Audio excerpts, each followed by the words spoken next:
Assalamualaikum warahmatullahi wabarakatuh. Kembali lagi di channel Radio Horor. Untuk kisah kali ini masih ada sebuah cerita dari tulisannya akun Twitter @walensky10. Dan untuk kisah yang akan saya bawakan kali ini yaitu sebuah kisah yang berjudul Cangkang, Rahasia Keluarga Misterius. Dan sebelum kita lanjut ke ceritanya, tekan dulu tombol like video ini dan jangan lupa tekan juga tombol subscribe channel ini. Dan nyalakan juga lonceng notifikasinya agar tidak ketinggalan cerita-cerita lainnya dari channel ini. Dan buat teman-teman yang pengen membaca langsung ceritanya, nanti silahkan saja kunjungi linknya yang nanti akan saya sertakan di kolom deskripsi. Dan seperti apa untuk kisah kali ini? Langsung saja kita masuk ke ceritanya.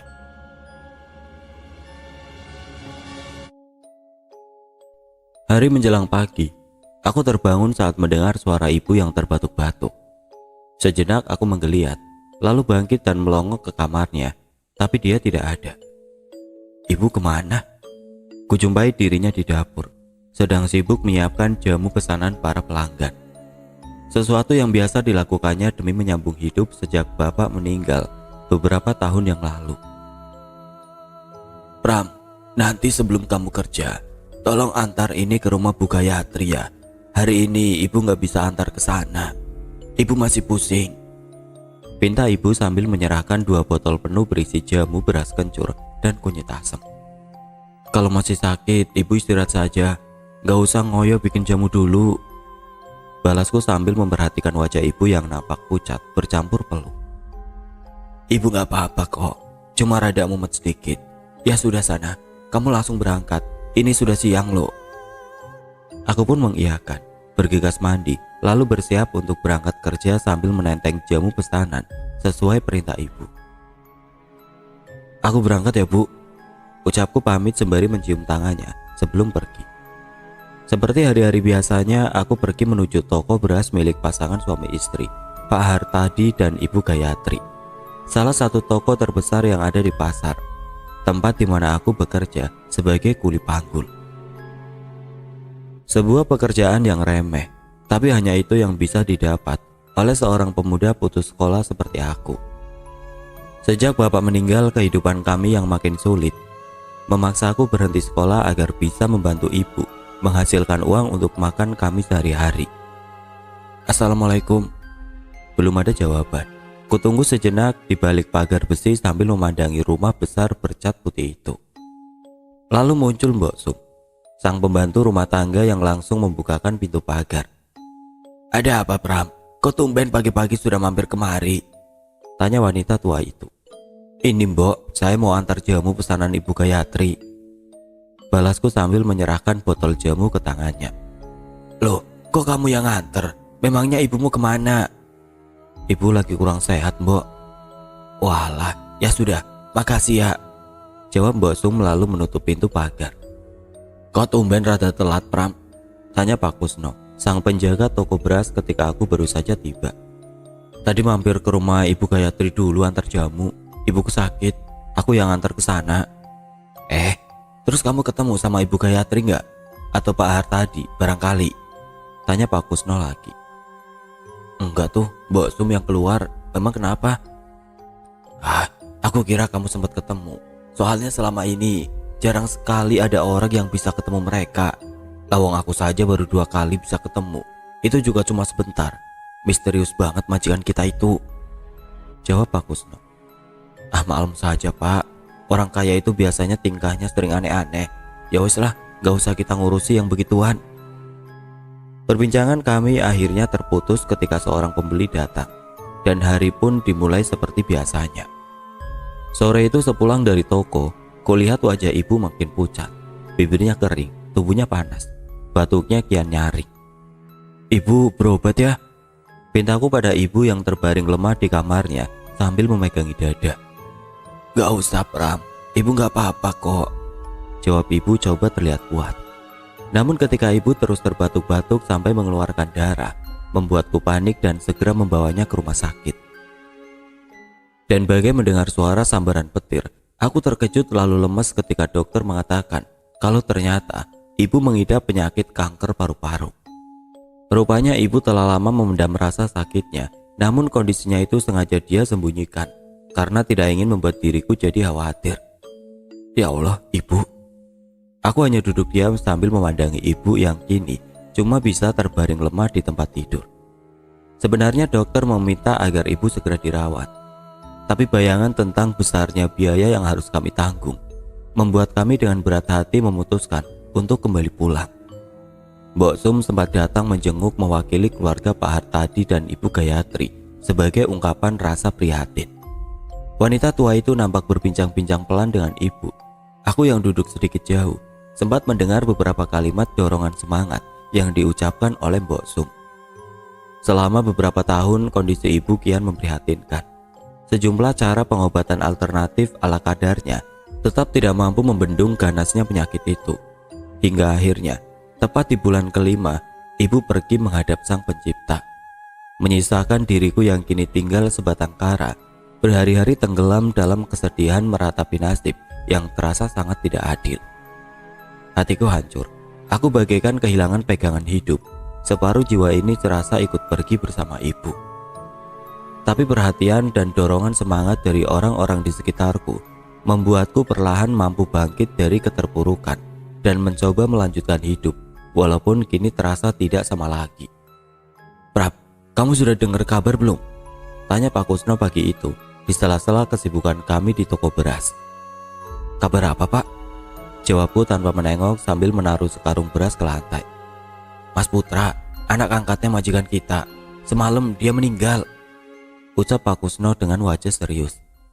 Innalillahi, Mas Putra yang katanya sekolah di kota itu? Iya, dengar-dengar dia sudah lulus. Sudah beberapa bulan ini pulang ke rumah, tapi mendadak semalam dia meninggal. Serangan jantung katanya. Jelas Pak Kusno lagi. Aku cuma bisa diam mengangguk-angguk karena sejatinya aku tidak terlalu mengenal sosok Mas Putra, anak angkat majikanku itu. Nanti siang kita diminta untuk ikut bantu-bantu memakamkan jenazahnya. Ini kesempatan kita bisa ketemu majikan kita itu, ucap Pak Kusno dengan nada bersemangat. Aku pun mengiyakannya karena sesungguhnya aku sama penasarannya dengan Pak Kusno. Dan siang itu toko sengaja tutup lebih cepat. Pak Kusno lalu mengajakku untuk pergi melayat ke rumah majikan kami. Tapi sesampainya di sana, hati kami jadi bertanya-tanya ketika proses pemakaman ternyata dilakukan secara tertutup di lokasi pemakaman milik keluarga yang letaknya ada di areal halaman belakang rumah. Hanya beberapa gelintir orang saja yang terlihat hadir di sana, termasuk 3 orang asing yang berdiri di dekat Mbok Sum. Seorang pria tua penuh wibawa, wajahnya kotak, rahangnya tegas dengan kumis tebal melintang di atas bibirnya, menggunakan setelan baju hitam-hitam, berdiri sambil bersedekap tangan dengan wajah yang murung. Di sampingnya berdiri seorang wanita setengah baya berwajah teduh, dengan rambut hitam bercampur uban yang tersanggul rapi, menggunakan kebaya, nampak terdiam dengan mata yang basah memerah. Dan persis di dekat keduanya berdiri, ada seorang gadis berparas ayu, dengan kerudung hitam menutupi rambutnya, sambil sesekali menghapus air matanya dengan sapu tangan. Pak, apa itu mereka, majikan kita? Tanyaku lirih di dekat telinga Pak Kusno yang nampak khidmat berdiri di sampingku sejak tadi. Dia sejenak melirik ke arah yang kumaksud, lalu balas berbisik. Iya, itu Pak Hartadi dan Ibu Gayatri. Nah, gadis yang ada di samping mereka itu, dia yang namanya Gendis, anak angkat mereka juga. Namun aku yang tadinya sempat menatap tidak berkedip ke arah mereka, spontan menunduk ketika mereka balas menatap, seolah menyadari kalau sedang kami perbincangkan. Tapi aneh, kemudian mata Pak Hartadi dan Ibu Gayatri seolah tidak lepas memandangiku yang kian menunduk dengan perasaan yang kini jadi tidak nyaman. Sesaat aku beranikan diri untuk kembali melirik. Nampak keduanya kini berbisik-bisik sambil terus menatap ke arahku. Lalu terlihat mereka berbicara pelan dengan Mbok Sum yang juga langsung ikut menatapku dengan wajah serius sambil terus manggut-manggut. Setelah beberapa saat proses pemakaman pun selesai. Satu persatu pelayat pun pamit pulang, termasuk aku dan Pak Kusno. Tapi belum sempat aku pergi, Mbok Sum mendekatiku lalu langsung mengajakku bicara. Pram, kamu jangan pulang dulu. Pak Hartadi dan Ibu Gayatri mau bicara sama kamu, pinta Mbok Sum yang langsung membuatku gugup dengan batin menduga-duga. Aduh, jangan-jangan mereka marah lagi. Akhirnya aku diminta untuk menunggu di ruang tamu. Rasa gelisah bercampur takut mengisi benakku yang coba menyiapkan ucapan permintaan maaf bila ternyata dugaanku benar. Setelah beberapa lama menunggu, jantungku makin berdebar-debar ketika melihat Pak Hartadi dan Ibu Gayatri datang mendekat lalu duduk di hadapanku. "Kamu yang namanya Pramono, anaknya Bu Lastri?" tanya Pak Hartadi dengan suara berat sambil menatapku dalam-dalam. "Iya Pak," jawabku singkat sambil menunduk. "Kamu yang biasa bantu-bantu Pak Kusno di toko beras?" tanya pria itu lagi. "Betul Pak. Saya boleh tanya sesuatu sama kamu?" "Tanya apa Pak?" Dia tidak langsung membalas. Sejenak dia melempar pandangan ke arah istrinya yang langsung mengangguk pelan, seolah meyakinkan suaminya itu untuk lanjut bertanya. "Apa benar kamu lahir Sabtu Pahing?" Aku terkejut mendengar pertanyaannya yang tidak aku sangka-sangka. Untuk apa dia menanyakan hal itu? Lalu dari mana dia bisa tahu? Aku yang tadinya mengira bakal kena marah, malah jadi kebingungan sendiri. "Iya betul Pak, saya lahir hari Sabtu Pahing." Pria itu nampak manggut-manggut, wajahnya terlihat puas dengan jawabanku barusan. Lalu Ibu Gayatri ikut angkat bicara. "Setelah ibumu meninggal, sekarang kamu tinggal sama siapa?" "Saya tinggal sendiri Bu." "Saudaramu yang lain?" "Enggak ada Bu, saya enggak punya siapa-siapa lagi." Mendengar jawabanku itu, Ibu Gayatri pun ikut manggut-manggut sambil menatap suaminya seolah sepakat akan sesuatu. "Maaf, kalau saya boleh tanya lagi, apa betul ibumu meninggal karena sakit?" tanya Pak Hartadi lagi. "Betul Pak." "Bagaimana dengan kamu? Apa kamu punya penyakit juga?" "Enggak Pak, selama ini enggak ada yang serius, paling cuma masuk angin saja." Aku makin heran dengan semua lontaran pertanyaan mereka. Apa maksudnya? Namun aku tidak berani protes, cuma berusaha menjawab sejujur mungkin. Dan ternyata semua pertanyaan itu berujung pada sebuah tawaran. Tawaran yang tidak pernah aku bayangkan sebelumnya. Tawaran yang akhirnya akan mengubah jalan hidupku. "Jadi begini Pram, apa kamu mau kerja di rumah ini?" "Maksudnya bagaimana ya Pak?" "Iya, kamu gak usah lagi kerja di toko beras. Mulai sekarang saya tawarkan kamu untuk kerja di sini. Ikut bantu-bantu Mbok Sum. Bagaimana?" Aku terdiam tidak langsung menjawab. Permintaannya yang datang secara tiba-tiba membuatku tidak tahu harus menjawab apa. "Kalau kamu mau, nanti akan kami beri upah 3 kali lipat. Dan kamu juga bisa ikut tinggal di sini. Bagaimana? Mau ya Cap Bagus?" ucap Bu Gayatri menambahkan dengan nada sedikit membujuk. Ya ampun, 3 kali lipat. Apa aku tidak salah dengar? Ini serius Pak?" tanyaku kepada Pak Hartadi, coba memastikan kembali tawaran menggiurkan itu. "Ya, serius. Kalau kamu mau, besok kamu sudah bisa mulai.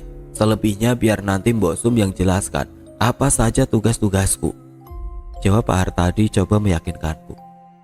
"Iya Pak, saya mau." Aku mengangguk pelan dengan hati yang sumringah, masih tidak percaya dengan semua ini.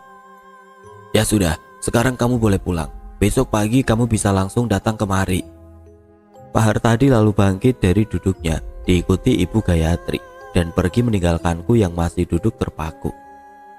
Belum sempat aku beranjak, terlihat Mbok Sum datang mendekat, lalu langsung bertanya, "Gimana? Kamu siap kerja di sini?" "Siap Mbok, tapi saya masih bingung." "Loh, bingung kenapa?" "Tadi mereka sempat tanya hari lahir saya. Kok mereka bisa tahu?" "Oh, itu aku yang kasih tahu mereka. Aku tahu dari ibumu yang dulu sering cerita-cerita soal kamu." "Tapi maksudnya apa Mbok?" "Ya nggak ada maksud apa-apa. Pak Hartadi dan Ibu Gayatri itu sangat hati-hati dalam memilih orang yang boleh ikut tinggal di sini. Mereka masih kental hitung-hitungan Jawanya. Biasalah itu, gak perlu kamu pikirkan." Aku cuma bisa manggut-manggut. Mbok Sum ada benarnya. Untuk apa aku memikirkannya? Yang penting sekarang aku punya kesempatan untuk mendapat pekerjaan dan penghasilan yang jauh lebih baik. Keesokan harinya sebelum berangkat ke rumah majikanku, aku sengaja mampir ke toko beras untuk pamit kepada Pak Kusno. "Serius Prab? Wah, beruntung banget kamu." Komentar Pak Kusno dengan mata berbinar seolah tidak percaya. Iya Pak, malah Pak Hartadi dan Ibu Gayatri yang ngomong langsung. Balasku dengan nada tidak kalah antusias. Wah, aku ikut seneng dengernya. Ya wis, kamu jaga diri baik-baik ya. Kerja yang benar. Nasihat Pak Kusno sambil menjabat erat tanganku. Usai berpamitan, aku segera pergi menuju tempat kerjaku yang baru. Sesampainya di sana, aku langsung disambut gembira oleh Mbok Sum. Lalu dia menjelaskan tentang tugas-tugas baruku. Tapi aku sedikit heran, karena ternyata aku hanya ditugasi untuk membersihkan dan merawat seluruh area halaman yang ada di sekeliling rumah ini. Sebuah tugas yang terbilang ringan untuk upah yang akan aku terima. Wanita itu juga langsung mengantarku ke kamar yang akan jadi tempat tinggal baruku. Sebuah kamar bagus yang isinya terbilang lengkap, termasuk sejumlah pakaian yang ada di dalam lemari. Ini pakaian siapa, Mbok? Tanyaku sedikit heran. Oh, itu punya almarhum Mas Putra. Pak Hartadi bilang, kamu boleh pakai semuanya daripada mubazir. Yang bener, Mbok, ini semua masih bagus-bagus loh. Ucapku kegirangan sambil mengambil beberapa helai pakaian, lalu membolak-baliknya. Iya benar, ya baguslah kalau kamu suka. Kelihatannya ukurannya pas sama kamu. Dan hari itu aku mulai menjalani pekerjaan baruku. Sebagai langkah pertama, segera aku bersihkan halaman depan rumah itu dengan penuh semangat, seolah ingin menunjukkan kalau mereka tidak salah pilih. Ini yang namanya Mas Pramono ya? Tiba-tiba terdengar suara seorang gadis menyapa dari arah belakang. Iya Mbak, saya Pramono. Ini Mbak Gendis ya? Ku jawab dengan sopan sambil mengusap-usap tangan ke baju, lalu menyodorkan jabatan tangan. Gak usah panggil Mbak, panggil Gendis saja. Mas Pramono biasa dipanggil apa? Kalau Pramono kok rasanya kepanjangan ya? Saya biasa dipanggil Pram, sautku sambil tersenyum. Kurang sreg, masa cuma Pram? Saya panggil Mas Mono saja ya. Gendis ikut tersenyum. Terserah Gendis saja. Mas Mono nanti tinggal di sini juga kan? Tanya Gendis lagi. Iya, tapi rencananya baru besok saya pindah ke sini. Oh gitu, mudah-mudahan Mas Mono betah ya di sini. Sudah dulu ya Mas, saya mau bantu Mbak Sum beres-beres buat tahlilan nanti malam. Ucap Gendis lalu masuk ke dalam rumah. Setelah 40 hari masa berkabung keluarga Pak Hartadi pun usai. Aku yang telah pindah ke rumah mereka, perlahan-lahan coba menyesuaikan diri. Tapi aku tidak mau hanya mengurusi halaman rumah saja. Aku coba menawarkan diri ikut membantu Mbak Sum mengerjakan pekerjaan lain yang aku bisa. Itu lukisan siapa, Mbok?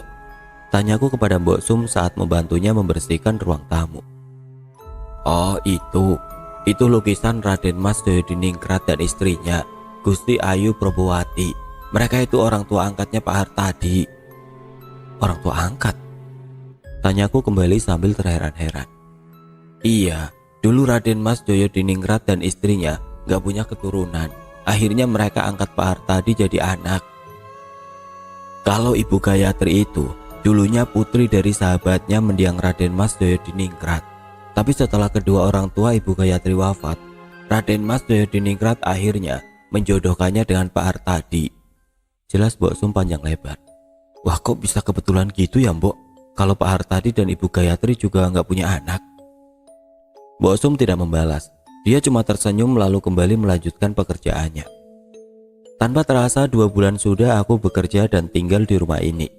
Aku masih tidak menyangka kalau aku yang dulunya hidup miskin, kini bisa hidup lebih layak di tengah-tengah keluarga berada. Sikap Pak Hartadi dan Ibu Gayatri yang sangat baik terhadapku membuatku merasa seperti bukan orang lain. Bukannya mau besar kepala, tapi aku merasa mereka memperlakukanku layaknya anak mereka sendiri, dan itu membuatku makin kerasan. Apalagi Gendis. Gendis itu nampak senang dengan kehadiranku di rumah ini. Dia bagai menemukan sosok kakak pengganti bagi Mas Putra yang telah wafat. Usia kami yang terpaut tidak terlalu jauh, membuat kami dengan mudahnya menjalin keakraban dalam waktu singkat. Mas Mono, dipanggil ibu, teriak Gendis pada suatu pagi dari depan pintu rumah. Aku pun segera menyusulnya masuk menghadap Ibu Gayatri. Pram, tolong kamu ke pasar ya. Ini daftar belanjaannya. Biasanya yang belanja Mbok Sum, tapi dia sedang ada urusan lain, pinta Bu Gayatri. Baik bu, sautku sambil menerima catatan belanjaan dan langsung membacanya. Sebuah catatan berisi sejumlah barang yang harus aku beli, berbagai jenis kue jajanan pasar, kembang 7 rupa, ditambah sejumlah dupa dan kemenyan. Gendis bilang semua itu untuk sesaji yang akan disediakan setiap hari Rabu Legi, bertepatan dengan hari weton dirinya dan juga Ibu Gayatri yang kebetulan jatuh pada hari yang sama. Sedikit aneh atau bahkan berlebihan, tapi aku tidak mau banyak bertanya. Aku memang tidak pernah mau lancang mencampuri urusan orang lain, terutama yang menyangkut keluarga ini. Tapi di balik itu semua, tetap ada suatu pertanyaan yang mengganjal. Mengapa keluarga ini seperti membatasi diri dari dunia luar? Selama aku tinggal di sini jarang sekali atau bahkan tidak pernah aku melihat mereka keluar atau berinteraksi dengan lingkungan sekitarnya. Sehari-hari mereka hanya berdiam diri di rumah. Segala sesuatunya diurus oleh Mbok Sum, dari hal yang terbesar hingga yang terkecil. Tapi aku tidak mau terlalu memikirkannya dan tetap fokus dalam melaksanakan semua tugas-tugasku sebaik mungkin. Hingga pada suatu hari Bu Gayatri jatuh sakit. Entah apa penyakit yang diderita beliau, sehingga dalam waktu singkat kondisinya terus menurun hingga hanya mampu berbaring di tempat tidur. Namun yang membuatku tidak habis pikir, dengan segala harta kekayaannya, Pak Hartadi tidak pernah membawa Ibu Gayatri berobat ke rumah sakit. Selama sakit, Ibu Gayatri hanya dirawat oleh Mbok Sum seorang diri. Aku yang pernah coba menawarkan diri untuk membantunya, langsung ditolaknya mentah-mentah. Dan sejak saat itu pula, suasana rumah ini perlahan-lahan mulai berubah. Rumah yang tadinya begitu nyaman kini menjadi terasa dingin dan mencekam. Hari ke hari kian banyak kutemui keanehan yang membuat hatiku mulai bertanya-tanya. Sering terdengar suara-suara orang berbisik-bisik di balik dinding. Bau menyengat dari dupa dan kemenyan yang dibakar ketika lewat tengah malam, serta lukisan Raden Mas Joyodiningrat yang matanya seolah hidup, membuatku tidak berani berlama-lama melihatnya. Pak Hartadi yang biasanya selalu terlihat tenang dan berwibawa, kini jadi nampak gelisah dan tegang. Dia sering menghabiskan waktu berjam-jam berdiam diri di dalam suatu kamar khusus, di mana aku tidak diperbolehkan untuk mendekat, apalagi masuk. Ibu Gayatri yang kabarnya makin lemah, kini telah dipindahkan ke dalam sana. Dan sejak saat itu, aku tidak tahu lagi bagaimana kondisi wanita itu. Semoga beliau baik-baik saja. Gendis pun jadi mengurung diri di dalam kamarnya. Entah kapan terakhir kali kami sempat bertegur sapa. Tapi beberapa kali sempat aku ketahui kalau dia melakukan ritual mandi kembang saat tengah malam dengan dibantu oleh Mbok Sum. Sedangkan Mbok Sum sendiri makin sibuk dengan sejumlah kegiatan aneh yang dulunya tidak pernah dia lakukan. Selama tugasnya merawat Ibu Gayatri di dalam kamar khusus, dia beberapa kali terpergok mondar-mandir masuk ke dalam sana sambil membawa sesuatu. Membawa obat, bukan, tapi membawa sesaji.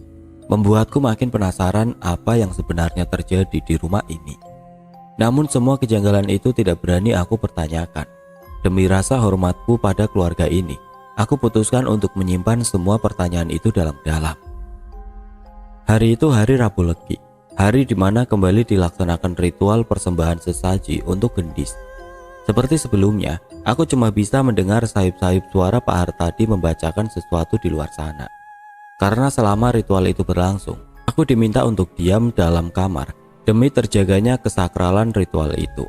Tapi malam itu aku tidak kunjung bisa tidur akibat mencium aroma bakaran dupa dan kemenyan yang jauh lebih menyengat dari yang biasanya tercium. Dalam gelisahku yang tengah berusaha untuk memejamkan mata, sayup terdengar suara seorang wanita seperti sedang melantunkan kidung. Suaranya mengalun timbul tenggelam di tengah keheningan malam. Terasa menyayat hati, membuat bulu kuduku meremang berdiri. Siapa yang nembang malam-malam begini? Tiba-tiba dari celah pintu kamarku yang sedikit terbuka, sudut mataku seperti melihat bayangan yang sekilas melintas di luar sana. Aku yang penasaran segera melongok keluar untuk memastikan apa yang baru saja aku lihat. Dan betapa diriku jadi terdiam bagai terhipnotis. Di sana dekat ruang tamu, ada sosok wanita dengan tubuh bagai kaca bening yang tembus padang, bergerak perlahan bagai mengambang di tengah temaramnya lampu ruangan, lalu menghilang. "Ada apa, Pram?" tanya Mbok Sum yang entah dari mana tiba-tiba saja sudah muncul di dekatku, membuatku seolah tersadar kembali ke dunia nyata. Anu Mbok, tadi saya lihat seperti ada bayangan aneh lewat ke arah sana, sahutku sambil menunjuk ke arah bayangan tadi melintas. Bayangan apa? Balas Mbok Sum sambil melirik ke arah yang kumaksud. Aku terdiam tidak langsung menjawab, karena sebenarnya diriku juga tidak terlalu yakin dengan apa yang baru saja kulihat. Apa ada hantu di rumah ini?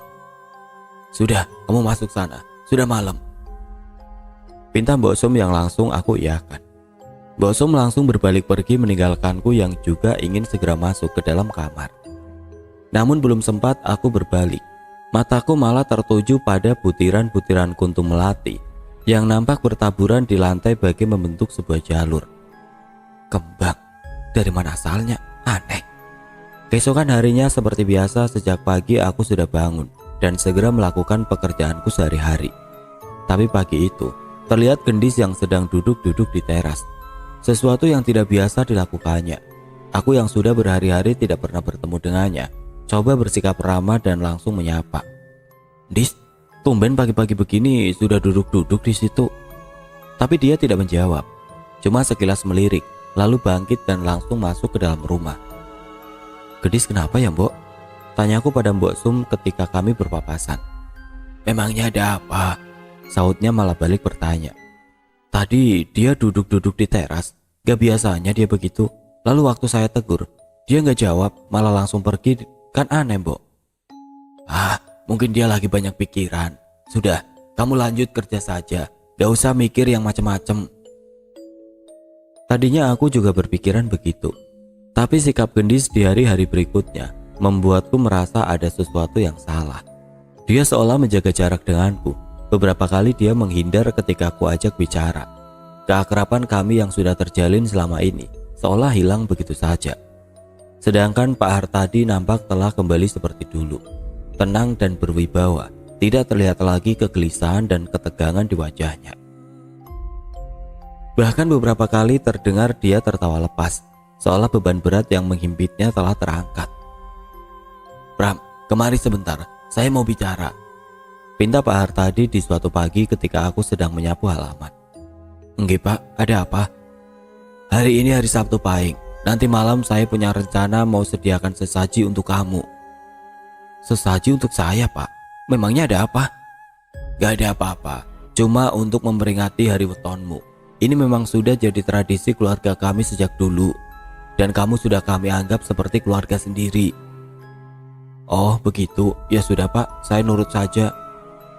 Tapi nanti saya minta kamu ikut ritual juga ya. Ritual? Ritual apa Pak? Cuma ritual biasa, gak ada yang aneh-aneh.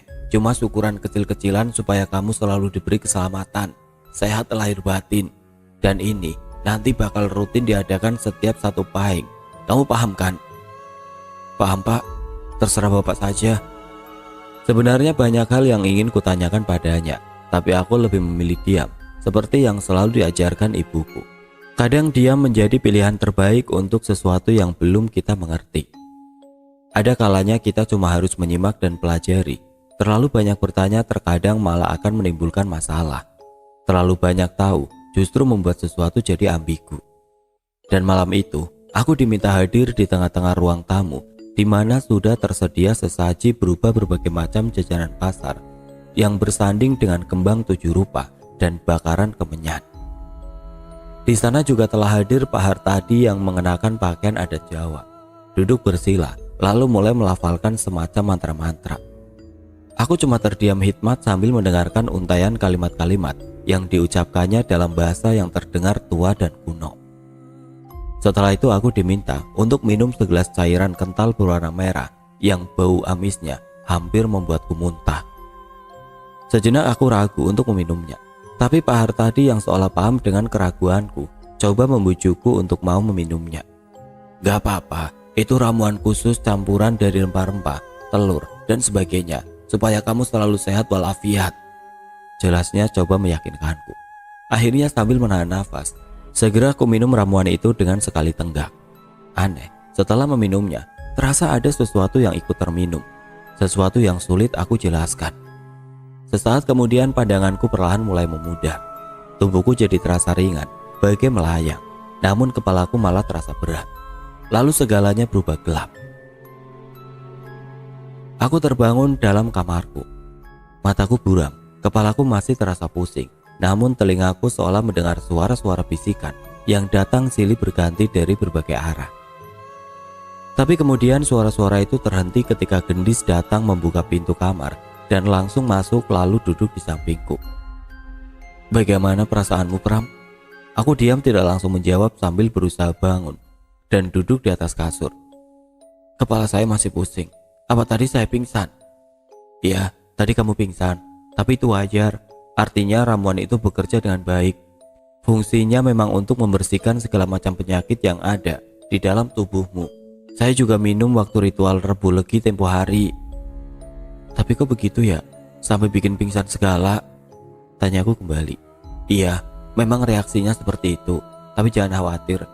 Gak apa-apa kok. Nanti kamu juga akan terbiasa. Ya sudah Pram, kamu berbaring saja. Saya pamit dulu." Gendis selalu pergi meninggalkanku yang jadi bingung dengan sikapnya yang berubah-ubah. Dia yang belakangan ini sempat menjauh, kini tiba-tiba kembali akrab seolah tidak pernah terjadi apa-apa. Dan dia memanggilku Pram. "Pram, tolong kamu bawa ini ke kamar khusus," pinta Mbok Sum sambil menyerahkan nampan berisi semangkok bubur untuk Ibu Gayatri. "Ke kamar khusus, Mbok? Saya boleh masuk ke sana?" Sautku coba memastikan kalau aku tidak salah dengar. "Iya, gak apa-apa. Sudah dapat izin dari Pak Har tadi. Tapi hati-hati, jangan sampai Ibu Gayatri terganggu," balas Mbok Sum. Walau masih dengan hati bimbang, aku segera menuruti perintah Mbok Sum. Tapi kian dekat ke sana, perasaanku malah semakin tidak karuan.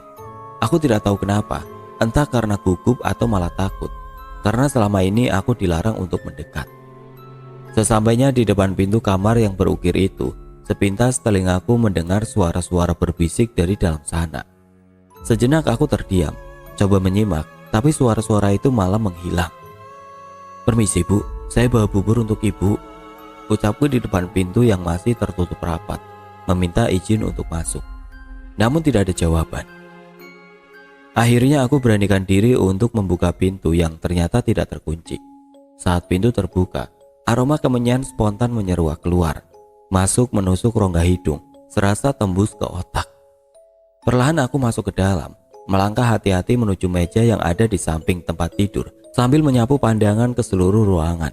Kamar ini terlihat berbeda dengan yang lain, suasananya pun terasa mistis dan magis. Tapi ternyata tidak terlalu banyak benda yang mengisi ruangan ini.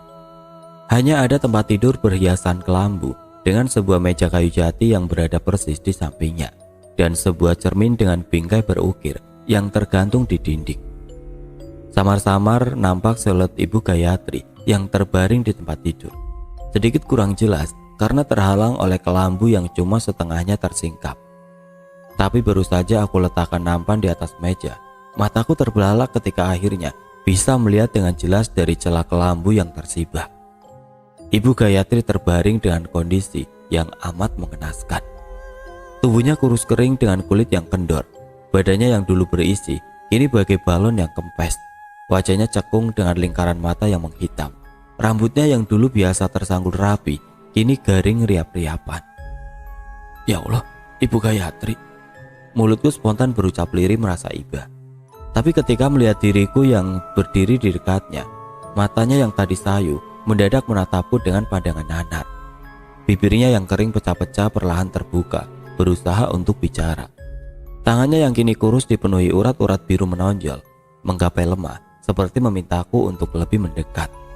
Sejenak aku ragu, tapi batinku berkata kalau ada sesuatu yang ingin disampaikannya. Akhirnya aku beranikan diri duduk bersimpuh di samping ranjang, mendekatkan telingaku siap mendengarkan apa yang ingin diucapkannya. Pergi. Dia berkata putus-putus dengan hembusan nafas yang lemah, hingga aku tidak mampu menangkap dengan jelas apa yang baru saja diucapkannya. Pergi. Dia baru saja bilang pergi. Apa dia tidak suka dengan kehadiranku di kamar ini? Tapi ketika diriku masih menerka-nerka, terdengar suara gendis yang sudah berdiri di belakangku. "Pram, kamu sedang apa?" Aku spontan menoleh. Nggak apa-apa, Dis. Tadi saya diminta Mbok Sum bawa bubur ke sini. Lalu tadi Ibu Gayatri seperti mau bicara, tapi kurang jelas. Ucapku lalu bangkit kemudian mundur selangkah. Namun wajah Ibu Gayatri malah jadi ketakutan saat Gendis mendekatinya, lalu duduk di atas ranjang, persis di sampingnya. Ya sudah, sekarang saya mau mengganti pakaian Ibu dulu. Kamu lebih baik keluar saja, pinta Gendis sambil memandang ke arah Ibu Gayatri yang terlihat makin ketakutan. Mbok, sebenarnya Ibu Gayatri itu sakit apa ya? Badannya kok sampai kurus kering begitu? Ucapku memberanikan diri bertanya sesaat setelah kembali ke dapur. Mendengar pertanyaanku, wajah Mbok Sum nampak berubah. Dia terlihat tidak senang. Sudah Pram, kamu gak perlu banyak tanya. Nanti kalau sampai Pak Hartadi dengar, beliau bisa marah loh. Balas Mbok Sum mengingatkan. Maaf Mbok, sautku spontan menunduk. Tugas kita di sini untuk kerja, melayani keluarga ini. Jadi gak perlu banyak tanya. Tambahnya lagi sedikit ketus. Aku mengangguk mengiyakan. Sedikit jadi tidak enak dapat teguran seperti itu. Tapi tetap saja batinku masih dipenuhi pertanyaan tentang apa yang sebenarnya menimpa Bu Gayatri. Andai saja tadi aku tidak melihat kondisi beliau, mungkin aku tidak terlalu risau. Tapi setelah tahu betapa kondisinya begitu menyedihkan, rasanya tidak salah kalau aku bertanya-tanya, mengapa beliau dibiarkan begitu saja, tanpa mendapatkan pengobatan yang layak. Sejak hari itu beberapa kali aku diperbolehkan kembali masuk ke kamar itu untuk berbagai macam keperluan. Dan seperti saat sebelumnya, Ibu Gayatri seperti selalu berusaha menyampaikan sesuatu dalam kondisinya yang kian payah. Tapi setelah kesekian kalinya, Ibu Gayatri sudah tidak mampu lagi bergerak atau bahkan hanya untuk sekedar membuka mulut. Dia cuma bisa diam sambil menatap diriku dengan matanya yang kian sayu. Tanpa terasa situasi ini terus berlanjut, hingga akhirnya datang kabar duka, Ibu Gayatri meninggal dunia. Seisi rumah berkabung dengan kepergiannya. Aku bahkan merasakan kehilangan yang sama seperti saat ibuku meninggal dulu. Proses pemakaman pun kembali dilaksanakan secara tertutup. Hanya beberapa orang saja yang nampak menghadiri proses pemakaman, sekaligus membantunya hingga selesai. Jenazah Ibu Gayatri dimakamkan di samping makam almarhum Mas Putra yang berjajar rapi di samping makam mendiang Raden Mas Joyo Diningrat dan Gusti Ayu Probowati. Sebenarnya ada satu makam lagi yang juga berada di situ. Satu makam dengan nisan tanpa nama dan terlihat jauh lebih tua dari makam yang lain. Dulu aku sempat menanyakan perihal makam tersebut kepada Mbok Sum. Dia cuma menjawab kalau itu adalah makam dari kerabat Raden Mas Joyo Diningrat. Tapi setelah 7 hari kematian Ibu Gayatri, suasana rumah kembali normal seperti sedia kala. Tidak lagi nampak wajah-wajah sedih dan murung, seolah-olah tidak pernah terjadi apa-apa di rumah ini. Aku protes, tapi cuma berani dalam hati. Jujur saja aku tidak suka dengan sikap mereka itu. Ini yang meninggal Ibu Gayatri, dia ratu di rumah ini. Semestinya mereka berkabung lebih lama ketimbang saat Mas Putra yang cuma anak angkat itu meninggal dulu. Aku yang pernah merasakan betapa hancurnya hati ketika dulu ibuku wafat. Jadi tidak rela dengan situasi seperti ini. Tapi aku yang sadar diri dengan posisiku di rumah ini, akhirnya cuma bisa menyimpan rasa kecewa itu dalam hati. Hingga tiba hari wetonku, hari di mana aku harus kembali mengikuti ritual yang dilakukan bersamaan dengan persembahan sesaji. Dan hari itu pula baru aku ketahui kalau ternyata Pak Hartadi juga memiliki hari weton yang sama. Terlalu janggal untuk dianggap sebagai sebuah kebetulan belaka. Kini aku kembali duduk khidmat di hadapan persembahan sesaji, sambil mendengarkan Pak Hartadi yang mulai merapalkan mantra-mantranya. Minum ini, pinta Pak Hartadi yang langsung membuyarkan lamunanku. Sejenak aku ragu. Teringat kembali efek dari ramuan itu yang mampu membuatku tidak sadarkan diri. Tapi coba aku tepi semua prasangka buruk, sebab walaupun mampu membuatku pingsan, tidak ada efek lainnya yang perlu dikhawatirkan. Hingga saat ini aku masih baik-baik saja, bahkan harus kuakui, diriku malah merasa lebih bugar dari sebelumnya. Segera aku sambut gelas berisi cairan merah amis itu dari tangannya. Lalu tanpa banyak tanya lagi, langsung aku minum sampai habis tidak tersisa, sambil menjaga agar diriku tidak muntah. Dan reaksi ramuan itu pun mulai bekerja. Pandanganku mulai memudar, tubuhku terasa ringan bagi melayang, kepalaku terasa berat, lalu gelap. Aku terbangun dalam kegelapan. Di dasar lubang yang amat dalam, terasa dingin dan mencekam. Suara-suara bisikan terdengar silih berganti.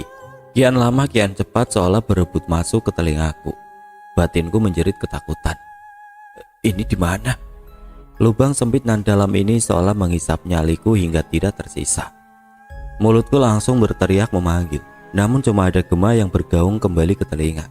Kutatap ke atas, ke arah mulut lubang yang terasa begitu tinggi dan jauh. Di atas sana terlihat wajah Pak Hartadi yang melongo ke dalam, tersenyum dengan penuh arti, lalu menghilang. Mendadak segala kegelapan berubah menjadi terang menyilaukan. Diriku seolah melayang terhisap keluar dari dalam lubang. Mataku terpejam saat diriku terangkat naik. Pram, Pram.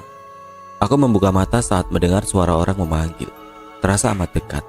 Dengan pandangan yang masih samar-samar, pertama yang kulihat adalah wajah Gendis. Setelah segala jernih, baru kusadari kalau diriku telah kembali ada di dalam kamar, terbaring di tempat tidur. Kamu nggak apa-apa? Tanya Gendis yang duduk di atas ranjang dekat kepalaku. Aku tidak langsung menjawab, masih coba menerka apa yang baru saja kualami. Segalanya bagai mimpi. Ku coba untuk bangkit, Gendis langsung melarang. Gak usah bangun dulu, lebih baik kamu istirahat saja. Sepertinya kamu masih belum terbiasa dengan ramuan itu. Aku cuma balas mengangguk, lalu kembali merebahkan kepalaku di atas bantal. Gendis langsung pergi meninggalkanku yang kembali terpejam dan perlahan tertidur. Namun sejak hari itu aku dilarang untuk bekerja. Bahkan aku tidak diperbolehkan untuk melakukan apa-apa. Aku cuma diminta untuk berdiam diri di dalam kamar. Hanya boleh keluar untuk mandi atau buang air saja. Jelas aku bingung dan langsung protes. Kenapa aku dikurung seperti ini? Apa salahku? Tapi Mbok Sum justru menyampaikan sesuatu yang langsung membuatku seolah terbang ke langit ketujuh. Kamu gak salah apa-apa. Ini bukan hukuman. Malah seharusnya kamu bangga karena ini adalah tahapan akhir sebelum kamu dinobatkan sebagai anggota keluarga ini. Ah, yang benar, Mbok. Apa saya gak salah dengar? Enggak, kamu gak salah dengar. Setelah kemarin kamu selesai melalui 2 kali ritual, akhirnya Pak Hartadi mantap untuk menerimamu. Sama seperti Gendis, dia juga telah selesai melalui semua tahapan ritualnya. Sekarang kamu cuma harus menunggu sampai tiba hari wetonmu yang berikutnya. Lalu kamu akan menjalani ritual yang terakhir sebagai syarat penobatan. Jelas Mbok Sum lagi. Astaga, aku jadi bagian dari keluarga ini. Sulit dipercaya. Tapi Mbok Sum membuktikan ucapannya. Dia benar. Ini tidak terasa seperti hukuman, karena selama dipingit, aku diperlakukan dengan sangat istimewa, layaknya seorang raja. Berbagai macam makanan dan minuman silih berganti berdatangan ke dalam kamar. Namun bukan Mbok Sum yang mengantarkannya, tapi Gendis.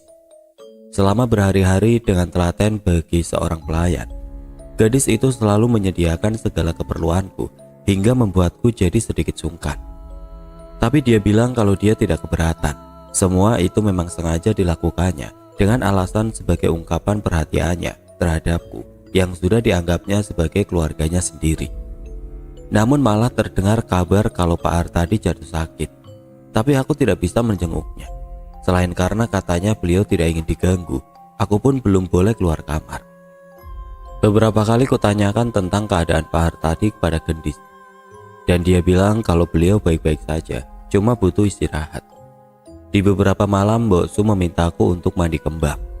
Aku yang tidak paham apa maksudnya kembali memberanikan diri untuk bertanya.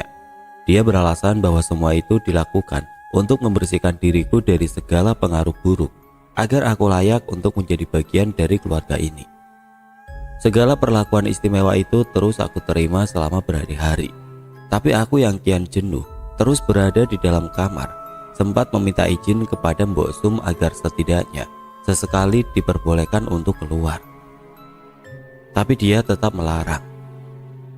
Namun aku yang tidak terbiasa berdiam diri lama-lama, akhirnya malah jadi merasa tersiksa. Hantaran makanan dan minuman yang berlimpah merasa tidak berarti lagi. Lalu entah di hari yang keberapa, timbul niatku untuk menyelinap keluar kamar saat malam hari, di mana tidak ada seorang pun yang bakal melihat. Bukan untuk apa-apa, tapi hanya untuk sekedar mengganti suasana demi mengusir rasa bosan. Aku cuma mau berdiri di halaman sambil menghirup udara segar. Dan akhirnya sesuai rencana, saat malam telah larut, setelah yakin dengan situasinya, aku siap menyelinap keluar kamar. Tapi baru saja aku membuka pintu dan melangkahkan satu kaki keluar, terinjak sesuatu yang terasa kasar. Terlihat banyak butiran-butiran kuntum melati bertaburan persis di depan pintu kamarku. Kembang ini lagi. Dari mana asalnya? Aku penasaran karena segalanya sama persis seperti yang pernah kutemui dulu. Butiran kuntum melati itu bertaburan bagai membentuk sebuah jalur. Dan kali ini, aku ingin tahu kemana jalur itu menuju. Perlahan sambil mengendap-endap, kutelusuri jalur taburan melati itu mulai dari depan pintu kamarku, terus melewati ruang tamu. Hingga akhirnya terhenti pada sebuah kamar dengan pintu berukir, kamar khusus. Di situ aku terdiam. Aku ragu karena taburan melati itu sepertinya terus berlanjut masuk ke dalam. Aku tidak berani masuk. Aku kecewa. Rasa penasaran ini tidak terobati. Tapi situasi yang tidak memungkinkan membuatku memutuskan untuk kembali ke rencana awal. Pergi keluar menghirup udara segar di halaman. Tapi baru saja aku berbalik, aku tersentak mundur ketika melihat Mbok Sum yang lagi-lagi telah berdiri di belakangku. "Kamu mau kemana? Kenapa keluar kamar?" tanya wanita itu dengan nada sedikit marah. "Maaf Mbok, saya cuma mau cari angin, di kamar sumpek," jawabku sedikit gugup.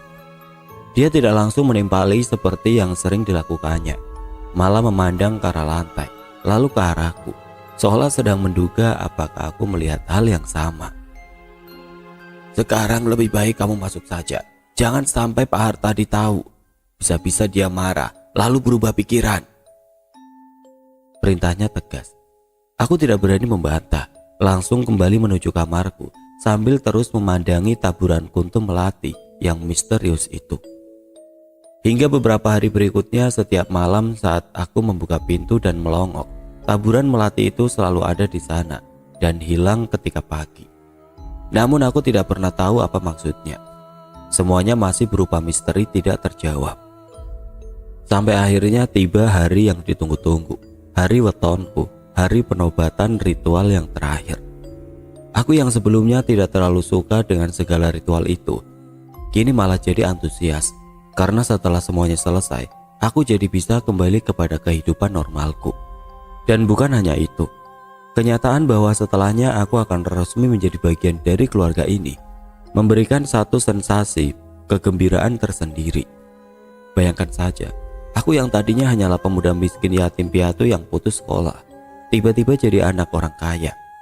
Sesuatu yang bahkan tidak berani kuimpikan. Layaknya cerita dongeng, Pramono si kuli panggul jadi juragan, sang katak menjelma jadi pangeran, si ulat telah berubah jadi kupu-kupu. Tapi ternyata aku salah sangka. Semua bayangan kebahagiaan yang sudah terpampang di depan mata pupus seketika. Malam itu kembali semua sesaji telah ditata. Dupa dan kemenyan pun telah dibakar, tapi kali ini ritual dilaksanakan di dalam kamar khusus. Namun di situ aku malah disuguhi sebuah pemandangan yang membuat hatiku miris. Pak Hartadi nampak terbaring lemas di atas ranjang berkelambu. Wajahnya pucat, pipinya kempot, nafasnya tersegal-segal naik turun. Pakaian adat Jawa yang dikenakannya kini nampak kedodoran karena bobot tubuhnya yang jauh menyusut. Ya Allah, Pak Hartadi kenapa? Aku duduk bersila dengan perasaan campur aduk. Mataku tidak lepas menatap Pak Hartadi yang dibantu gendis bangkit dari tempat tidur, lalu dituntun untuk duduk bersila di hadapan sesaji. Gendis terus merangkul dan menjaga agar tubuh lelaki itu tidak rubuh. Dan ritual pun dimulai. Dengan suara lemah putus-putus, Pak Hartadi mulai membacakan mantra-mantra. Sebentar saja nafasnya tersegal-segal. Sejenak berhenti lalu lanjut lagi. Tapi dalam ritual kali ini ada sesuatu yang berbeda. ada sesuatu yang lain. Selama Pak Hartadi mengucapkan mantra-mantranya, Mbok Su menaburkan butiran-butiran kuntum melati, mulai dari dalam kamar khusus terus menuju kamarku. Aku kaget, rupanya selama ini dia yang melakukannya. Pantas saja dia bisa tiba-tiba selalu muncul saat itu. Tapi untuk apa? Proses ritual pun terus berlanjut. Rangkaian mantra telah usai, tapi mulut Pak Hartadi belum sepenuhnya berhenti. Dia mulai melantunkan sebuah kidung yang terdengar familiar. Dia melakukannya dengan suara lirih dan ritme yang pelan, hingga membuatku seolah ikut terhanyut, padahal aku tidak mengerti akan bahasanya. Selepas alunan kidung selesai, Pak Hartadi dengan tangan gemetar menyodorkan segelas cairan merah kepadaku. Namun kali ini cairan merah itu menyuguhkan aroma yang lain. Baunya tidak lagi amis, berganti dengan harum wangi bunga melati. Aku segera menyambutnya dan langsung meminumnya sampai habis. Awalnya terasa amis, namun berangsur pahit. Setelah itu aku sudah siap dengan segala reaksinya. Pandanganku mulai pudar, kepalaku terasa berat, tubuhku terasa ringan bagai melayang dan gelap. Lagi-lagi aku terbangun di dasar lubang yang sempit dan gelap. Lubang yang dalam dengan ujungnya yang terlihat jauh di atas. Suara-suara bisikan kembali terdengar, bersaut-sautan dari segala arah. Lalu muncul sosok wajah melongok dari atas sana. Bukan wajah Pak Hartadi, tapi wajah yang lain. Walau tidak terlalu jelas, tapi aku seperti mengenalinya. Wajah lelaki dalam lukisan Raden Mas Joyo Diningrat. Dan segalanya yang tadi gelap tiba-tiba berubah jadi terang menyilaukan.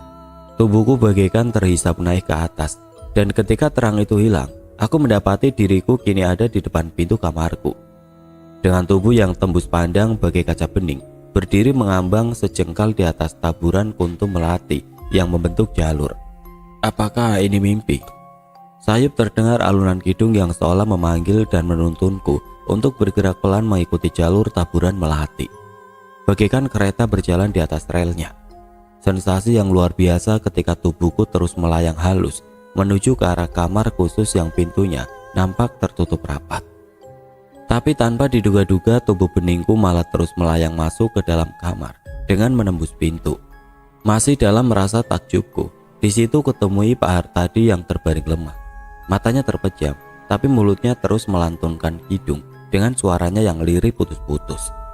Lalu mendadak seisi kamar seperti berputar cepat. Kian cepat bagai pusaran angin di mana aku dan Pak Hartadi berada tepat di tengah-tengahnya. Sebentar saja putaran itu langsung membuat kepalaku sakit. Pancaran cahaya putih berpendar ikut menghiasi deru putaran. Tubuhku perlahan melayang tinggi ke atas hingga menembus langit-langit. Lalu di tengah-tengah arus putaran yang kian cepat, tiba-tiba saja tubuhku terhisap ke bawah. Jauh terus ke bawah seakan masuk ke dalam lubang gelap tidak berujung. Aku kembali terbangun, bukan di dalam kamarku, bukan di dalam lubang gelap, tapi di atas tempat tidur berkelambu. Terbaring lemah tidak berdaya, tanpa tenaga, seluruh sendi terasa ngilu. Kepalaku sakit, pandangan mata masih berputar. Aku ingin bangkit tapi rasanya berat. Jangankan untuk bangun, bahkan untuk sekedar mengangkat kepala pun sulit. Akhirnya aku cuma bisa berbaring menatap langit-langit kelambu. Tapi ada rasa yang lain, rasa yang tidak bisa kujelaskan. Hembusan nafas yang putus-putus, sudut pandang yang tidak biasa, serta aroma tubuh yang asing tercium. Aku bagai tidak mengenali diriku sendiri. Ini kenapa? Masih dalam rasa bingung, terdengar suara pintu dibuka dari luar. Lalu seseorang melangkah masuk. Bagai tertampar, aku terkesiap saat melihat sosok itu terus melangkah, lalu berhenti dan berdiri persis di dekat ranjang. Sosok yang amat aku kenal, diriku sendiri. Dia tersenyum penuh makna. Aku masih terkesima. Bagaimana bisa? Aku ada dua. Apakah ini mimpi? Apakah aku masih ada dalam pengaruh ramuan merah? Namun segala rasa ngilu yang aku rasakan di sekujur tubuh membuatku yakin kalau ini bukan mimpi. Aku sepenuhnya sadar. Aku coba untuk bangkit, namun tidak bisa. Tubuh ini bagaikan tanaman layu yang habis terinjak. Akhirnya dengan suara lemah terbata-bata aku coba bertanya padanya. Kamu siapa? Tapi dia tidak menjawab, tetap tersenyum sambil terus menatap ke arahku. Di saat aku masih tidak mengerti dengan apa yang terjadi, datang gendis masuk ke dalam kamar. lalu berdiri persis di samping sosok yang menyerupai diriku itu. Dia terlihat anggun menggunakan kebaya hitam berhiaskan benang emas dengan rambut yang tersanggul rapi, lengkap dengan segala perhiasannya. Namun kini wajahnya seolah memancarkan aura yang berbeda. Lalu dia menggandeng lengan lelaki itu. Keduanya saling menatap tersenyum puas. Akhirnya lelaki yang menyerupai diriku itu mulai angkat bicara dengan suara yang juga sama persis seperti suaraku. Gila. Terima kasih Bram. Rasanya sangat nyaman. Tidak salah aku memilihmu. Selesai berucap, lelaki itu berbalik pergi sambil menggandeng tangan gendis yang nampak bahagia berjalan di sampingnya. Aku ingin berteriak memanggil mereka agar kembali. Aku butuh penjelasan, namun mulutku terlalu berat untuk terbuka. Hanya batinku yang bisa teriak dengan hati yang kini diliputi rasa ketakutan dalam ketidakpastian. Kalian mau kemana? Ini ada apa? Susah payah aku paksakan diriku untuk bangkit. Perlahan merambat merayap turun dari tempat tidur sambil berpegang gemetar pada tepian meja. Namun mataku terbelalak ketika sekilas melihat bayangan wajahku sendiri dalam cermin yang tergantung. Sosok lelaki berwajah kotak, berpipi kempot, dengan kumis tebal melintang di atas bibir. Pak Hartadi. Aku Pak Hartadi. Apakah ini nyata? Seketika kakiku goyah, peganganku melemah hingga akhirnya aku jatuh terjerembab ke lantai. Iyalah, kamu mau kemana? Tiba-tiba muncul Mbok Sum masuk ke dalam kamar, lalu membantuku kembali berbaring di tempat tidur. Sudah, kamu tidur saja, aku akan menjagamu sampai hari terakhirmu. Aku terkejut apa maksudnya. Lalu dia seperti tahu apa yang ada di dalam benakku. Kemudian dia duduk, menatapku sambil tersenyum dingin. Lalu mulai menjelaskan sesuatu yang akhirnya menjadi jawaban atas semua ini. Raden Mas Joyodiningrat dan Gusti Ayu Probowati adalah pewaris Langgeng Sukmo. Ilmu kesaktian yang mampu membuat jiwa mereka hidup kekal. Oleh karenanya, mereka tidak punya keturunan. Tubuh kasar mereka bisa mati, namun sukma mereka tetap hidup. Untuk itu, mereka butuh cangkang yang baru. Tubuh orang terpilih yang memiliki hari weton yang sama. Bu Hartadi sudah usang, sudah waktunya ganti. Tadinya Raden Mas Joyodiningrat memilih putra sebagai cangkang barunya, tapi anak itu malah mati karena gagal saat ritual terakhir. Lalu akhirnya dia memilihmu.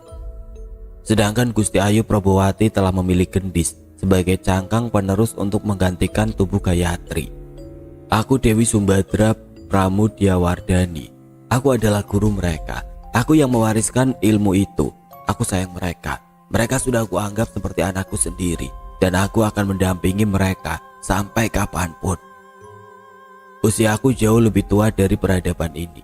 Makam tanpa nama itu adalah makam tubuhku yang terdahulu, dan sebentar lagi aku juga akan mengganti tubuh tua ini dengan tubuh yang baru. Tapi maaf, aku tidak bisa menolongmu. Tidak ada yang bisa menolongmu. Semuanya telah ditetapkan. Ikhlaskan saja. Relakan tubuhmu menjadi cangkang yang baru untuk Raden Mas Joyodiningrat. Selesai berkata-kata, wanita tua itu lalu menyodorkan segelas cairan merah yang kini berbau busuk, setengah memaksaku untuk meminumnya. Lalu pandanganku mulai memudar, tubuhku terasa kian lemah. Kepalaku terasa berat dan segalanya kembali gelap. Hari-hari berikutnya aku lalui dengan perasaan hampa tanpa harapan. Ucapan Mbok Sum jadi kenyataan. Tidak ada yang bisa menolongku. Aku teringat pada gendis, betapa dia amat menderita saat tubuhnya dirampas dan sukmanya terpasung dalam tubuh Ibu Gayatri yang lemah, lalu dibunuh secara perlahan-lahan. Dalam keadaannya yang seperti itu, dia masih berusaha memperingatkanku untuk pergi. Namun kini segalanya sudah terlambat. Kini aku bisa merasakan apa yang dulu dia rasakan. Rasa putus asa, marah, takut dan sedih bercampur jadi satu. Kini aku hidup dalam sebuah cangkang yang rapuh. Entah berapa lama lagi aku mampu bertahan, namun aku merasa ajalku kian dekat. Setiap hari Mbok Sum selalu datang membawa ramuan merah berbau busuk terkutuk itu, lalu memaksaku untuk meminumnya, yang disusul dengan segala reaksinya yang membuatku makin layu. Raden Mas Joyodiningrat yang nampak bahagia berada dalam tubuhku sesekali datang menjenguk. Dia cuma diam berdiri, seolah ingin menikmati setiap momen memandangi cangkang lamanya yang sedang menjelang kematian. Hari ke hari, silih berganti, orang berdatangan. Namun diriku sudah tidak mampu lagi melihat dengan jelas melalui pandanganku yang kian buram. Aku bagaikan mayat hidup. Hanya telinga, mulut dan hidung yang masih sedikit berfungsi. Yang lainnya mati. Putaran hari tidak terasa lagi. Waktu bagiku serasa terhenti. Aku tidak tahu sampai kapan ini akan berakhir. Aku sudah pasrah. Siap meninggalkan semua ketidakberdayaan ini, pergi menyusul ibuku ke alam sana.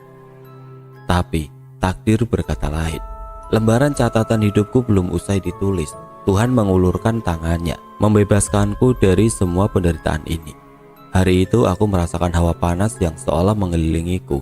Lalu sayup-sayup terdengar suara teriakan orang-orang, serta bau hangus dari benda yang terbakar. Dan sebentar saja dadaku terasa sesak, dan makin sesak bersamaan dengan hawa panas yang kian menjalar. Lalu seperti ada suara seseorang yang memanggil-manggil dari kejauhan. Kian lama kian dekat dan akhirnya brak, terdengar suara pintu yang didobrak. Kemudian disusul suara orang memekik, suara yang telah lama tidak pernah kudengar, suara Pak Kusno. Ya Allah, Pak Hartadi. Hanya itu ucapannya yang mampu telingaku serap. Setelah itu diriku merasa terangkat, benar-benar terangkat, bukan hayalan pengaruh ramuan merah.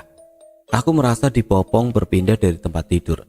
Entah siapa yang membawaku, mataku terlalu buram untuk melihatnya. Hawa panas perlahan menghilang. Kini aku seperti ada di tempat lain, tapi suara ribut-ribut orang-orang masih terus terdengar. Bau hangus benda terbakar pun masih sangit tercium. Setelah beberapa saat, tubuh layuku ini kembali dibawa pergi ke suatu tempat. Terasa jauh, entah kemana. Tapi rasa sesak di dada membuatku makin sulit bernapas, hingga tubuhku kian lemas dan akhirnya pingsan. Entah berapa lama aku tidak sadarkan diri, aku terbangun dalam kamar sunyi. Kamar dengan aroma yang lain, bukan aroma kemenyan dari rumah terkutuk itu. Lalu seseorang seperti berusaha meminumkan sesuatu ke mulutku. Terasa pahit dengan baunya yang khas. Bukan lagi bau busuk ramuan merah, tapi mirip bau obat. Setelah itu beberapa kali terasa masuk ke dalam mulutku sesuatu yang lembut dan hangat, yang langsung bisa kutelan tanpa harus dikunyah. Mungkin bubur, aku tidak tahu. Hingga akhirnya ototku mulai menggeliat bertenaga. Aku mulai bisa menggerakkan jemariku. Aku mulai bisa bersuara walau sekedar erangan lirik. Dan akhirnya pelan-pelan aku mulai bisa kembali melihat. Dan ketika segalanya tidak lagi bias, wajah pertama yang kulihat adalah wajah Pak Kusno. Dia tersenyum lega sambil menatapku lalu berkata pelan, Alhamdulillah. Apakah ini nyata? Sejenak ku perhatikan sekelilingku. Ruangan besar putih, lampu-lampu yang terang dan tiang besi penyangga dengan selang bening yang tersambung ke lenganku. Saya di mana? Tanyaku dengan suara putus-putus kepada Pak Kusno yang berdiri di dekatku. Bapak ada di rumah sakit. Sudah 3 hari ini Bapak dirawat. Tapi Bapak jangan terlalu banyak bicara dulu. Nanti saja kalau sudah mendingan. Mendengar dia memanggilku Bapak, seketika aku lirik tubuhku. Tubuh yang kurus kering dengan urat-urat tangan yang menonjol. Saya bukan Bapak, jawabku terbata-bata. Tapi Pak Kusno cuma tersenyum. Mungkin dia pikir aku ngelantur karena masih dalam kondisi yang labil. Tapi belum sempat aku kembali bertanya, dia telah pamit pergi. Keesokan harinya aku merasa jauh lebih baik. Pak Kusno kembali datang dengan membawa makanan dan buah-buahan. Bagaimana saya bisa ada di sini? Apa yang terjadi? Tanyaku lagi yang kini mulai lancar berbicara walau pelan. Rumah Bapak terbakar. Alhamdulillah Bapak bisa kami selamatkan dan langsung kami bawa ke sini. Astaga, terbakar. Balasku terkejut. Iya Pak, terbakar sampai habis. Saya tidak tahu apa penyebabnya. Ketika kami datang, api sudah membesar. Lalu, bagaimana dengan Joyo Diningrat dan Probowati? Apa mereka juga selamat? Tanyaku makin penasaran. Maaf Pak, mereka siapa? Tanya Pak Kusno terheran-heran. Aku lupa. Tentu saja Pak Kusno tidak mengerti. Akhirnya terpaksa kuralat pertanyaan itu. Maksud saya, bagaimana dengan penghuni rumah yang lain? Apakah mereka juga selamat? Pak Kusno tidak langsung menjawab. Dia terlihat ragu, tapi akhirnya sambil menggeleng, dia menjawab lirik. Maaf Pak, mereka tidak selamat. Jasad Mbak Gendis dan Pramono kami temukan di reruntuhan rumah. Namun jasad Mbok Sum hingga saat ini belum bisa kami temukan. Ucapnya pelan. Ya Allah. Cuma itu kalimat yang keluar dari mulutku saking terkejutnya. Sudah Pak, Bapak gak usah mikir yang berat-berat dulu. Bapak jangan khawatir. Jasad Mbak Gendis dan Pramono sudah kami urus. Jenazah mereka sudah kami makamkan secara layak. Jelas Pak Kusno lagi. Mendengar hal itu aku tidak tahu apakah harus sedih atau gembira. Di satu sisi aku senang bisa keluar dari tempat jahanam itu, walau dengan cara yang tidak terduga. Tapi di sisi lain aku merasa sedih, karena tubuh Gendis dan juga tubuhku kini telah mati dan terkubur. Tapi aku jadi bertanya-tanya, apakah Sukma Raden Mas Joyodiningrat dan Gusti Ayu Probowati juga ikut mati? Semoga saja. Aku berharap mereka mati dan mendapat hukuman yang setimpal di alam sana, karena telah lancang coba bertindak layaknya Tuhan dengan mempermainkan tubuh dan jiwa manusia. Pak Kusno dan beberapa orang yang kukenal silih berganti berdatangan, dan mereka terus memanggilku Bapak. Setelah berhari-hari aku yang kian membaik akhirnya diperbolehkan pulang. Walau tubuh Pak Hartadi ini masih kurus kering, namun kondisinya sudah jauh lebih baik dibanding sebelumnya. Pak Kusno yang tadinya mau membawaku pulang ke rumahnya, akhirnya setuju ketika aku bersikeras minta dibawa pulang ke rumahku, rumah Pramono. Aku bahagia akhirnya bisa kembali pulang. Walau kini aku terjebak dalam tubuh tua Pak Hartadi, namun setidaknya jiwaku tidak terancam. Hampir setiap hari Pak Kusno datang sambil membawakan makanan dan juga obat-obatan. Bahkan beberapa kali dia sengaja menginap, tapi aku masih canggung setiap kali dia memanggilku Bapak. Tadinya aku berniat untuk menceritakan semuanya kepada Pak Kusno, tapi akhirnya aku urungkan, sebab akan sangat sulit untuk membuatnya mengerti dan percaya. Bisa-bisa aku malah dianggap gila. Akhirnya aku putuskan untuk mengubur semua kisah mengerikan itu dalam-dalam dan mencoba ikhlas melanjutkan hidupku terkurung dalam tubuh orang lain. Kini aku hanyalah orang tua berkumis tebal memutih yang berjalan menggunakan tongkat. Karena ternyata salah satu kaki ini tidak bisa kembali berfungsi dengan normal. Namun aku tetap bersyukur karena Tuhan masih melindungi jiwaku. Walaupun kini segalanya terasa jauh berbeda, setidaknya aku masih diizinkan untuk tetap hidup. Aku juga bersyukur karena kini aku sudah bisa kembali ke toko beras seperti dulu. Tapi bukan lagi sebagai Pram si kuli panggul, melainkan sebagai Pak Hartadi sang majikan. Karena yang semua orang tahu Pak Hartadi adalah pemiliknya, aku coba beradaptasi dan mencoba mengelola toko ini dibantu Pak Kusno. Dan hasilnya, aku bisa mencukupi kebutuhanku sehari-hari. Pak Kusno sangat senang begitu aku bilang kalau dia kini sudah kuanggap sebagai keluargaku sendiri. Bagaimana tidak, siapa yang tidak senang dianggap keluarga oleh majikannya? Dia juga sempat bertanya, bagaimana dengan nasib rumah Pak Hartadi yang masih berupa puing-puing. Dia menawarkan diri untuk membersihkannya karena menurutnya di tanah itu masih ada makam keluargaku alias makam keluarga Pak Hartadi. Jasad Gendis juga dimakamkan di sana, sedangkan jasadku dimakamkan di pemakaman umum, persis di samping makam bapak dan ibuku. Aku tidak mau ambil pusing. Aku persilakan dia untuk membereskan reruntuhan rumah itu dengan dibantu beberapa orang. Tapi aku tidak punya niat untuk membangun kembali rumah itu. Untuk apa? Karena kini aku telah nyaman berada di rumahku sendiri. Namun tetap saja masih ada pertanyaan-pertanyaan yang masih menghantui pikiranku. Apakah jiwa Joyodiningrat dan Probowati ikut mati? Dan jasad Mbok Sum juga tidak pernah ditemukan. Apakah dia selamat? Semoga tidak. Semoga saja mereka semua ikut terbakar, musnah bersama ilmu mengerikannya. Oke teman-teman, sekian untuk kisah kali ini. Bagaimana menurut kalian tentang kisah ini? Tulis komentar kalian di kolom komentar. Dan buat teman-teman yang baru bergabung, jangan lupa untuk like, komen, share, serta subscribe channel ini. Dan nantikan kisah-kisah horor berikutnya tetap di channel Radio Horor. Wassalamualaikum warahmatullahi wabarakatuh.